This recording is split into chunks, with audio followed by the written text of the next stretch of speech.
Hey, so I was just listening to the sister right here, Vicky, and she was saying that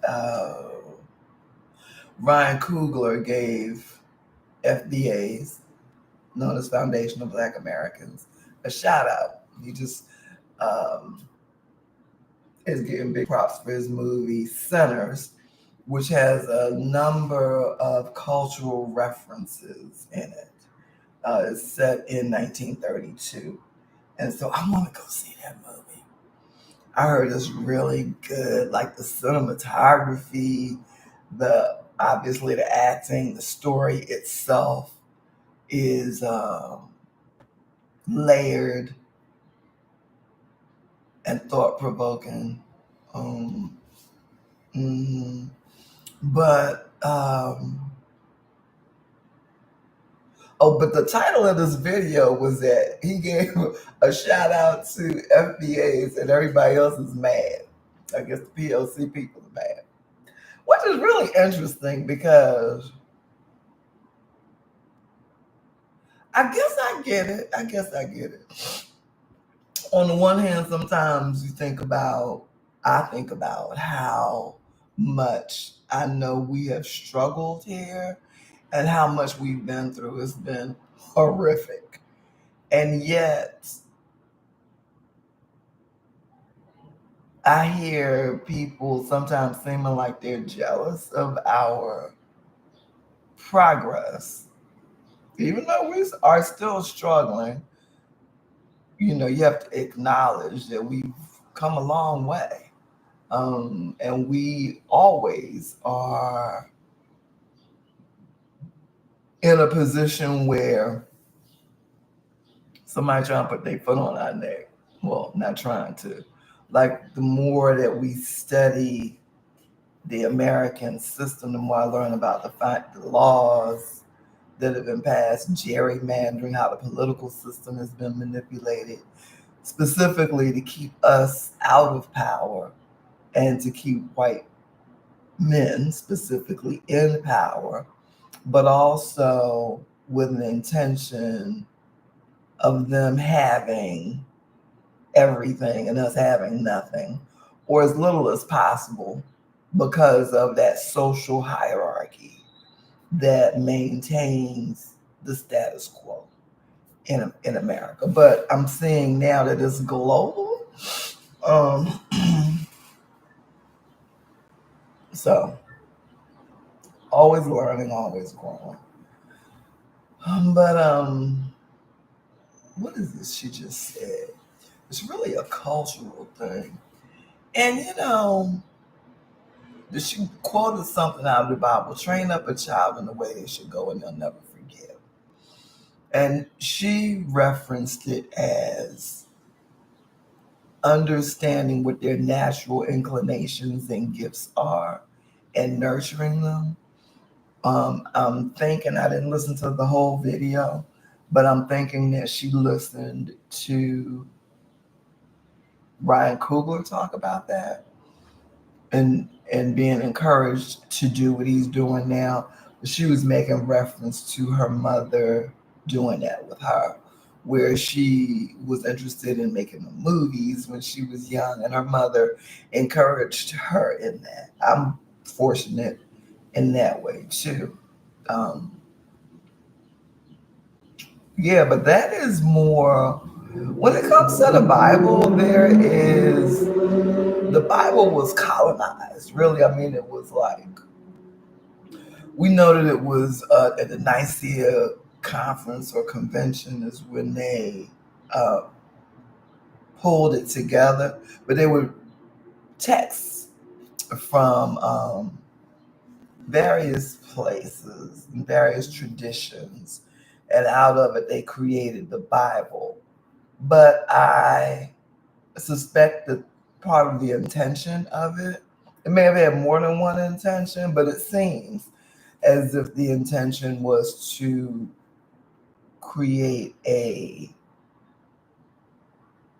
document that could be used to rule the world. Interesting, because I remember some movie I was looking at. I think it was called The Book of Eli, It was a movie that Denzel Washington played in, and he was trying to get the Bible to someplace where it could be published, I think, and people were trying to get a hold of it every step of the way. And I remember somebody who was plotting to get it from him was saying, imagine if we had that, we could rule the world. And they did use it for that, for colonialism. They would take it, but it's always interpreted for people. It was interpreted for us here, for enslaved Africans in America. There was a part of the history is that there was always somebody white, because part of how I guess the power structure or the status quo was set up is that, it did begin with, I wasn't there, so I'm interpreting history and how it unfolded. Of course, I can only oversimplify. I wasn't everywhere. I wasn't there at all, as far as I know. But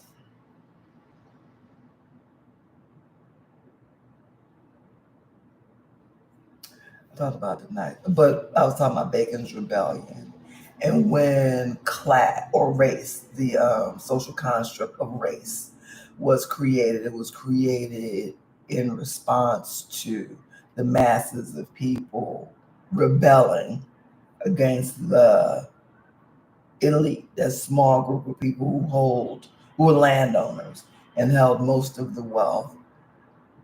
The working conditions must have gotten really bad.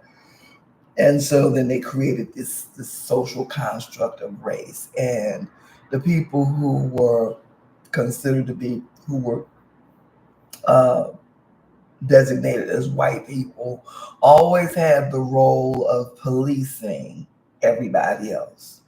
And so while they weren't being treated that much better than everybody else, they had a proximity to power. And so they had more materially, in most cases, than other groups had. But also there was the protection of the law and opportunities that they had that other people were not privy to. So that part. But what I'm pointing to is how the interpretation of the Bible also helped to keep those social constructs in place. So in the Black church, um, even those words, black and white, people aren't actually black or white, but in the science of government, the white people are the people who are indigenous to the land, and so the resources should go to them first. And then the black people are the people who are not indigenous to the land, and they go second. So kind of a play on that, where now you got one group of people who's called black and another group of people who are called white, not because of the original intent of those terms, but to create this social hierarchy.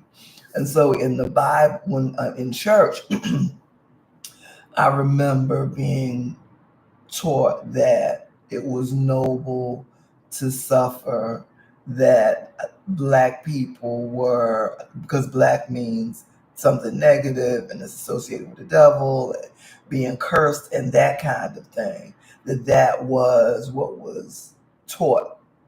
So being poor, all of its intent was to justify the struggles that you go through, so that you don't feel as if you're being treated unfairly or unjustly or anything, but that is just, you accept it as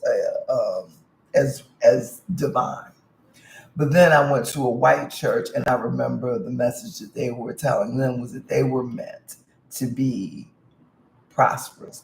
God wanted to see them wealthy. And so it makes people think in a certain way. I think I'm just acknowledging the social constructs and the effects that they've had. But I've been working on something, and it stands for Different from Leadership Academy. This is more than a program, it's a shift. In a time of crisis and change, we're not just reacting, we are reimagining. The Dance to a Different Drum Leadership Academy is reclaiming leadership as healing, culture as transformation, and participation as power. When you join us, you don't just learn, you help shape a living movement. Your time, your attention, your gifts, and your treasure, they all matter. Like Kelly Rowland and Beyonce said at the Kamala Harris, where were they? They were at in Houston at that presidential campaign rally. I remember it. Kelly Rowland said, "We're taking back the pen. We're writing a new story." And Beyonce showed up and said, "And we're singing a new song." If you're ready to build, if you're ready to grow, and to rise in rhythm with a new way forward, this is your invitation.